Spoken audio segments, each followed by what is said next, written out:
Hi guys, welcome to Sri matrix.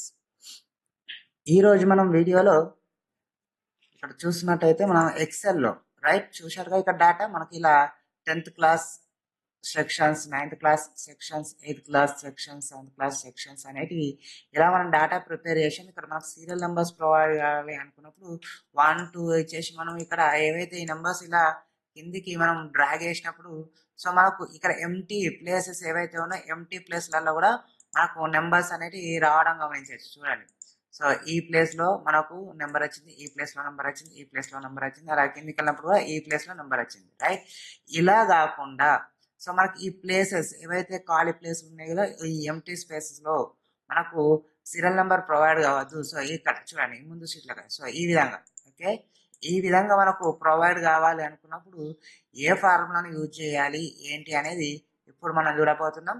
So ముందుగా ఇక్కడ నేను షీట్ 3లో నేను ఆల్రెడీ డేటాను ప్రిపేర్ చేసి పెట్టాను. సో ఇప్పుడు ఇక్కడ సీరియల్ నెంబర్ను సో ఎంటీ స్పేసెస్ ఏవైతేనో వాటిని మినహాయించి మిగిలిన వాటికి ఎలా ఆటోమేటిక్గా రావాలని మనం చూద్దాం.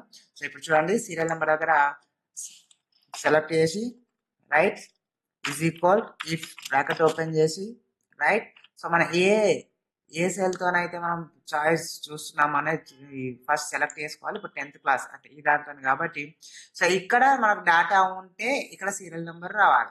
ఇక్కడ ఈ ప్లేస్లో డాటా లేదు అనుకున్నప్పుడు మనకు సీరియల్ నెంబర్లో నెంబర్ అనేది రాకూడదు. సో అప్పుడు ఈ సెల్ను నేను ఐడెంటిఫైగా తీసుకున్నాను. సో ఈ సెల్ ఈజ్ ఈక్వల్ పెట్టి సో నాకు అందులో స్పేస్ ఉంటే స్పేస్ ఇవ్వాలి.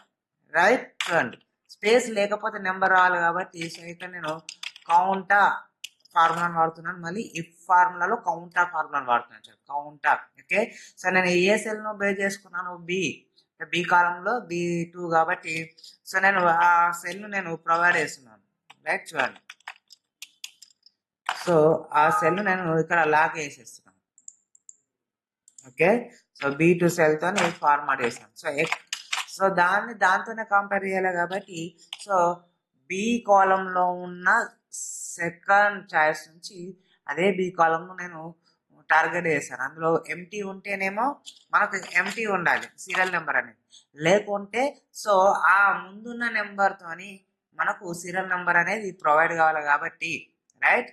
సో ఈ విధంగా ఈ ఫార్ములాను బేస్ చేస్తాం. చూడండి, కౌంట్ ఆఫ్ ఫార్ములా వాడడం వల్ల ఏంటంటే B2 సెల్ను రెఫర్గా తీసుకొని రైట్ మనకు కంటిన్యూషన్ జరుగుతుంది. ఒకవేళ ఎక్కడైనా స్పేస్ జరిగింది అనుకోండి, స్పేస్ వచ్చిందనుకో అక్కడ సీరియల్ నెంబర్ ప్రొవైడ్ చేసుకున్న నెక్స్ట్ దానికి వెళ్ళిపోతుంది. అక్కడ స్పేస్ ఉంటే అది కూడా ఎస్కేప్ చేసి నెక్స్ట్ దానికి వెళ్తుంది.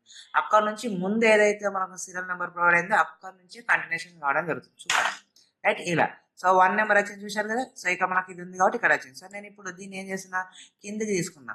రైట్, కింది ఇక్కడ వరకు తీసుకొని కంట్రోల్ డి ప్రెస్ చేస్తున్నాం. కంట్రోల్ డి ఓకే, లేదనుకుంటే ఫిల్లోకి వెళ్ళండి, డౌన్ అనే ఆప్షన్ కూడా క్లిక్ చేయండి.